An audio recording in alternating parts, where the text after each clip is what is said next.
Bat হাতে ঝড় তুললেন লিটন দাস ও সাইফ হাসান, বল হাতে স্পিনে বাজিমাত করলেন মাহেদী ও রিশাদ হোসেন। বিপিএল এর ফর্ম অব্যাহত রাখলেন পেসার শরীফুল। মুস্তাফিজের শেষ ওভারে উইকেট আর সাইফ লিটনের 50 সহ ম্যাচ নিয়ে খুঁটিনাটি থাকছে প্রতিবেদনে।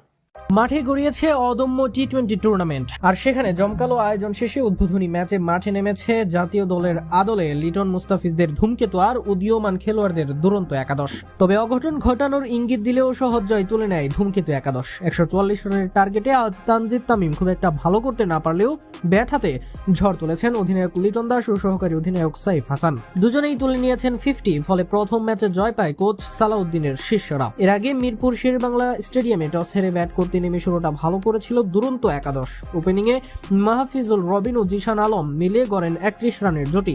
জিশানকে ফিরিয়ে জুটি ভাঙেন তানজিম হাসান সাকিব, আর দ্বিতীয় উইকেটে আজিজুল হাকিমকে নিয়ে 36 রানের জুটি গড়েন রবিন। তবে এই জুটিতে রান এগিয়েছে ধীর গতিতে।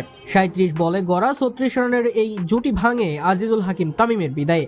36 বলে 39 রান করে রবিন ফেরেন দলীয় 75 রানে। 2 রানের ব্যবধানে ফেরেন আরিফুল ইসলাম, আকবর আলী ও এস.এম. মেহরবরা। ভালো শুরু পেলেও ইনিংস বড় করতে পারেননি তারা। 1-4 ও 1 ছক্কায় 10 বলে 18 রান করে অধিনায়ক আকবর, সমান বলে মেহরব করেন 15 রান। মহিদুল ইসলাম অঙ্কনও হাল ধরতে পারেননি।